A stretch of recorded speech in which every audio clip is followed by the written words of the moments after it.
E aí, vamos estudar a lição? Super quarta-feira, dia 20 de agosto. Estamos tratando do conteúdo acerca dos 10 mandamentos, o decálogo, as 10 palavras que Deus entregou lá no Monte Sinai. Nós vamos subir o Monte Sinai juntos em fevereiro do ano que vem. O convite está estendido, prepare-se. Aliás, não só para isso aí lá no Egito, mas também para conhecermos a terra de Israel e um pouquinho de Dubai. Vai ser bênção. Olha aí o canal que está à sua disposição do WhatsApp. Manda um direct que a gente vai te passar as informações dos administradores da viagem para que você possa estar conosco. Hoje nós vamos perceber quais são as diferentes funções da lei de Deus. Eu quero que você comece a enumerar, mas enumerar assim no seu coração. Primeira coisa, a lei de Deus revela o caráter de Deus. Quando diz Deus não levantarás testemunhos, ou seja, você não pode mentir, é porque Ele, o Senhor, não mente. Você não pode roubar, é porque Ele, o Senhor, não rouba. A lei revela o caráter de Deus, ok? Ponto número 1. Ponto número 2, para entendimento, a lei funciona como uma espécie de cerca. Quando a gente coloca uma cerca de proteção, para que aquilo ali funcione como um abrigo e o que está do outro lado da cerca não ameace aquilo que dentro se encontra. A lei funciona como uma cerca de proteção e tem muita gente que quer pular a cerca para saber se do outro lado é legal e o resultado tem sido drástico. A lei funciona como uma espécie de sinalização. Nós não temos as sinalizações aí que regulamentam o trânsito dos nossos veículos. Se não fosse as placas, as sinalizações, com elas já acontecem tanto acidentes, imagina se não houvesse a sinalização para coordenar quando é que você para, quando é que você segue o processo do cruzamento, como é que funcionaria, seria complicado. Então, placas de sinalizações que apontam para Jesus, é assim que funciona a lei de Deus. Uma outra coisa para trazer entendimento, à luz de Tiago, capítulo 1, do versículo 23 até o 25, é que a lei funciona como um espelho. Exatamente.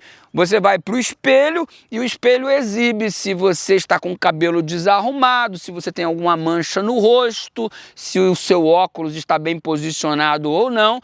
O espelho mostra a sua realidade. A lei de Deus mostra-nos que somos pecadores, porque quando olhamos para a lei, percebemos que nós somos pecadores. Mas perceba que assim como o espelho que mostra o meu cabelo desarrumado, ele não arruma o cabelo, não arruma, ele apenas mostra. A lei de Deus não arruma a minha vida, ela apenas mostra o meu erro. Quem é que arruma a minha vida? É o Senhor Jesus. Eu corro para Ele para que Ele possa arrumar a bagunça que está a minha vida, a bagunça essa que identifiquei ao observar a lei do Senhor.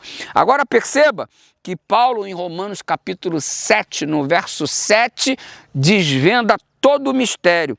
Ele diz, especialmente para aqueles que anunciam que a lei foi abolida, que ele define a lei como sendo aquela que me traz o conhecimento do pecado. Se a lei foi abolida, minha gente, não tem mais pecado.